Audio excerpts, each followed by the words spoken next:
ഹരീസക്കാബിനോടും പിന്നെ A P ഉസ്താദിനോടും അതുപോലുള്ളതായിരിക്കുന്ന വണ്ടിയന്മാരോടും ദേഷ്യം ഉണ്ടെങ്കിൽ എന്തെങ്കിലും വിളിച്ചാറില്ല? ദേഷ്യം പിടിച്ചിട്ട് ഇതൊക്കെ പറഞ്ഞിട്ട് ഇവിടെ മറ്റേ ഹുസൈൻ സൈഫിന്റെ നാലാളിന്റെ അടുത്തപ്പുറം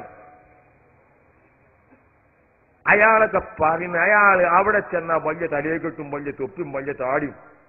ഇവിടെ കുത്തുബേല് സയ്യിദിന എന്ന് പറഞ്ഞു. ഞാൻ കുത്തുബ് പോകുമ്പോ സയ്യിദിന എന്ന് പറഞ്ഞു. അല്ലോ മൗലവി സയ്യിദിന പറയരുതോ, നിങ്ങളെ കുത്തുബൊക്കെ ശരിയാക്കി റസൂലുള്ളാഹിനെ നമ്മൾ നേതാവാന്ന് പറയാൻ പാടില്ല, കുത്തുബേലില്ല.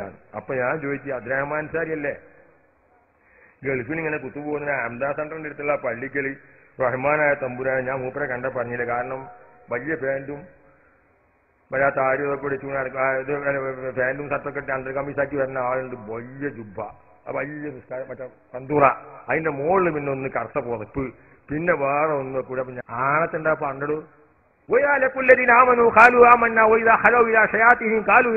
ഇതല്ല മുനാഫിക്കിന് സ്വഭാവമില്ലത്. അവിടെ ചെല്ലുമ്പോ ഒന്ന് ഇവിടെ ചെല്ലുമ്പോ അല്ലാഹുമ്മ സല്ലി അലാ സയ്യിദിനാ മുഹമ്മദ്. ഞാൻ ഇറങ്ങിയപ്പോ ചോദിച്ചു, എന്താ ചങ്ങായി ഇരുന്ന് ചോദിച്ചു. നമ്മൾ സയ്യിദിന പറയാൻ പാടില്ല, ഇവിടെ അറബികൾക്കും വേണ്ടി സയ്യിദിന പറയാൻ ഒഴിയാലക്കുല്ലതിനാമൻ ഇപ്പൊ കണ്ടില്ല അബ്ബൻ ചെയ്തിരിക്കണ പണി എമ്മൊക്കെ പറയും. എനിക്ക് അസേന എടുത്ത് കാണിച്ചു തന്നെ, അല്ല അസേന എടുത്ത് കാണിച്ചു തന്നെ. അബുദാബിയിലെ ഷെയ്ഖ് സായിദിന്റെ UAE പ്രസിഡന്റിന്റെ 5ാം ചരമവാർഷികത്തിൽ മൗലിദോടും ഔറാദുകളെ കൊണ്ടും അദ്കാറുകളെ കൊണ്ടും വളരെയധികം മഹത്തായ സദസ്സിൽ അക്ബർ എന്ന് അറബികളൊക്കെ കായണം മൗലൂദിൽ ഇരുന്നിട്ട് ഇർത്തക്കബത്ത് ഇങ്ങനെ പാടി. ആ പാടുന്ന മജിലിസിൽ ഇരുന്ന് കായ് വാങ്ങി പറഞ്ഞ പോട്ടുണ്ട് ഉസ്താദിന്റെ അടുത്ത് ഉണ്ടാവാ, അസേന്റെ അടുത്ത് അല്ല നമ്മളെ റഫീഖ് ആയസിന് കാണിച്ചെന്ന് ഞാൻ വായിച്ചത്. മുനാഫിഖിന്റെ സ്വഭാവം ഓരോ സ്ഥലത്തേക്ക് ചെല്ലുമ്പോ ഓരോ ഐറ്റം. എന്നിട്ട് ഈ കുട്ടിക്ക് പിന്നെ ഒന്നും തിരിയാതെ, ഈ പെൺകുട്ടികളാണെങ്കിൽ 5ാം ക്ലാസ്സിൽ നിന്ന് പോയാൽ ആ കുട്ടിക്ക് ഖുർആൻ ഓതാൻ പറ്റി. എന്റെ മകളെ ഞാൻ 5ാം ക്ലാസ്സിൽ ചേർത്ത് 4ാം ക്ലാസ് ഞാൻ മുസ്ലിയായതിനു ശേഷം ആ കുട്ടിയെ 2ാമത് ചേർത്ത് പഠിപ്പിച്ചു. അവള് ഖുർആൻ ഓതാൻ പഠിപ്പിച്ചു.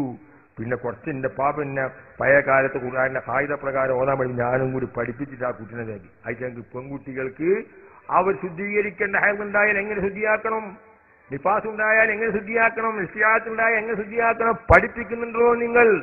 നിങ്ങൾ സംസ്കാരത്തിന്റെ 16 ഫർളുണ്ടെന്ന് പറയുന്നു. നിങ്ങൾ എത്ര ഫർളാണ് നിങ്ങൾ മനസ്സിലാക്കി പുസ്തകത്തിൽ പഠിപ്പിക്കുന്നത്? വികൃതവും മോശവുമായിരിക്കുന്ന ഒരു ആശയത്തിന് വേണ്ടിയിട്ട് അല്ലേ നിങ്ങൾ നടത്തുന്നത്? ഈ കുട്ടികൾ വളർന്നു വന്നാൽ നിങ്ങൾ എവിടെ കുട്ടികൾ, നിങ്ങൾ മുജാഹിദ് പ്രസ്ഥാനം ആര് കൊണ്ടടക്കും? ഇപ്പൊ ആ തല മുതിർന്ന കുറച്ച് AP അബ്ദുൽ ഖാദർ മൗലവിനെ പോലത്തെ കുറച്ച് ആൾക്കാരുണ്ട്. ആഴ്ചകളെ വാപ്പാരൊക്കെ നല്ല സുന്നി പണ്ഡിതന്മാരായിരുന്നു പഴയ കാലത്ത്.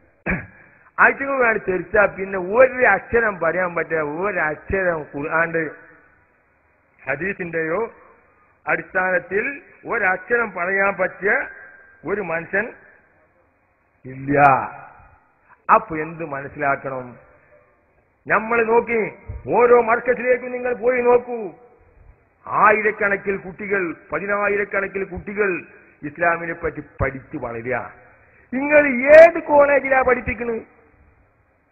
നിങ്ങൾക്ക് എവിടെയാണ് ഖുർആൻ പഠിപ്പിക്കാൻ ഒരു കോളേജ്? നിങ്ങൾ കുട്ടികൾ ആരാ കടിക്കാൻ പോണത്? അഫ്ദൽ ഉലമ കേട്ടാ വിചാരിക്കുള്ള പണ്ഡിതന്മാരിൽ ഉന്നതർ ബഹുമാനപ്പെട്ട ഒരു സമയം എന്തായിരിക്കണം, ബഹുമാനപ്പെട്ട ഉസ്താദിന്റെ പ്രസംഗം കേൾക്കാൻ ഇരിക്കുകയാണ്. ഇതിന്റെ സമയം വളരെ ദീർഘിച്ചിരിക്കുകയാണ്. അങ്ങനെ ഈ പറയുന്ന അഫ്ദൽ ഉലമയിൽ എന്തെങ്കിലും ഇസ്ലാമിനെ പറ്റി പഠിക്കുന്ന കർമ്മശാസ്ത്രത്തെ പറ്റിയോ അതുപോലെ ജീവിതത്തിൽ അവൻ കൊണ്ടുനടക്കേണ്ട കാര്യങ്ങളെ പറ്റിയോ വല്ലതും പഠിപ്പിക്കുന്നുണ്ടോ? അപ്പൊ ഒന്നും പഠിപ്പിക്കാതെ, ഒന്നും മനസ്സിലാക്കാതെ പൊട്ടൻ ആനെ കാണാൻ പോയാൽ ഇസ്ലാമിനെ ഇവിടുന്ന് ഉന്മൂലനം ചെയ്യണം. അതിനു വേണ്ടിയിട്ടാണ് ഈ മുജാഹിദ് പ്രസ്ഥാനം നിലനിൽക്കുന്നത്. അതുകൊണ്ട് വിനയത്തിന്റെ വാക്കിൽ എന്റെ ഈ പ്രഭാഷണം കേട്ട എന്റെ ആ പ്രസ്ഥാന ഭാഗത്ത് നിൽക്കുന്ന തെറ്റിദ്ധരിച്ച് നിൽക്കുന്ന ആരെങ്കിലും ഉണ്ടെങ്കിൽ അവർ ഹിദായത്തിന്റെ പാതിയിലേക്ക് വരണം. യാതൊരു സമയത്തും പോലെ ആ കബീറത്തിന് എല്ലാ ആ കിതാബ് തരുമ്പോൾ നമ്മൾ കയ്യിൽ തരുമ്പോൾ നമ്മൾ ഹക്കിന്റെ മാർഗമില്ല, നമ്മൾ പേച്ചുപോയ മാർഗത്തിലാവരുത്. ഏതെങ്കിലും സുഹൃത്തുക്കളെ, ഞാനിപ്പോ ഇവിടെ സംസാരിച്ചപ്പോൾ മറ്റേ ചാവക്കാട്ടിനപ്പുറം കൂരിക്കുയി തങ്ങളെ അവിടെ എന്നെ കൊണ്ടുവരുന്നു പ്രഭാഷണത്തിന്.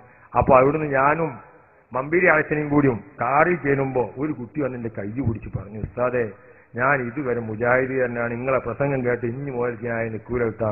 ഞാൻ ആ കുട്ടിയെ കൈ പിടിച്ച് തലയോടി പറഞ്ഞു. അൽഹംദുലില്ലാ, അള്ളാഹു എനിക്ക് ഹിദായത്ത് നൽകട്ടെ. അതുപോലെ വല്ലവരും ഉണ്ടെങ്കിൽ തെറ്റിദ്ധരിച്ചിട്ടുണ്ടെങ്കിൽ അവർ ഈ പ്രസ്ഥാനത്തിൽ നിന്ന് വേഗം ഒഴിവാകണം. അള്ളാഹു നമ്മൾ അഹ്ലു സുന്നത്തി വൽ ജമാഅത്തിന്റെ കുറച്ചു നിന്ന് ജീവിച്ച് ഈമാനോട് മരിക്കുവാൻ അള്ളാഹു തൗഫീഖ് നൽകട്ടെ.